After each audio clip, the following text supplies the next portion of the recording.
Jeff, kwa msimu huu nani bora kati ya Diarra na Kamara? Mwenye clean sheets nyingi ndio bora.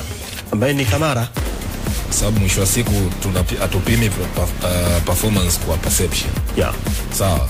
Unajua ukiondoa hisia za watu. Yeah. Manake tulikuwa tunazungumza mpira kwenye eneo la politics, lakini sasa hivi tunakuja uwanjani.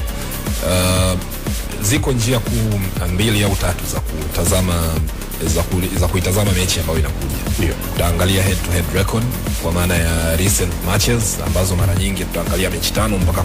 Ndio. Picha tunayoipata kwenye head to head record ni kwamba Yanga amekuwa anapata matokeo. Ndio.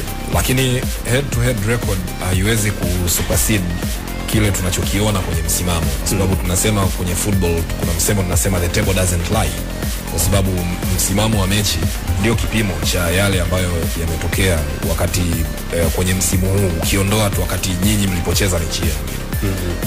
Sasa ukiangalia eneo la ligi, tofauti ya timu hizi mbili ni pointi 1 peke yake mpaka sasa hivi, na tofauti ingine iliyoko ni ya magoli 7 ya kufunga kwa upande wa Yanga na goli 1 la kufungwa. Magoli 8.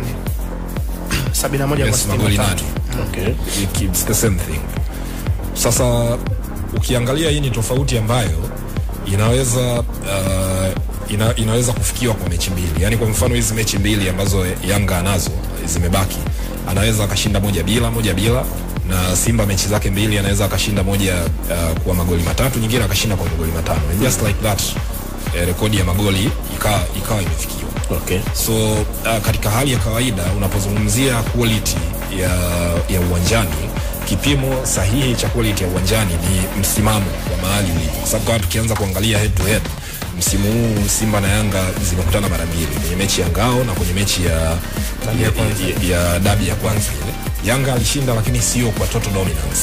Alishinda kwa tofauti ya goli 1, na Simba alikuwa kwenye mchezo ambao angeweza kupata sare na angeweza pia yeye kushinda. Kwa mfano tukizungumza dabi ya ligi, we all know Kayoko nini alikifanya kwenye ile mechi. So kipimo sahihi ni msimamo wa ligi ambao unakuonyesha kwamba hizi timu mbili zimetofautiana pointi 1, zimetofautiana magoli 8, na ukiweka ile goal difference inakuwa ni goal difference ya 9, kwa sababu goal difference unaunganisha magoli ya kufungwa na ya kufunga na unapata tofauti.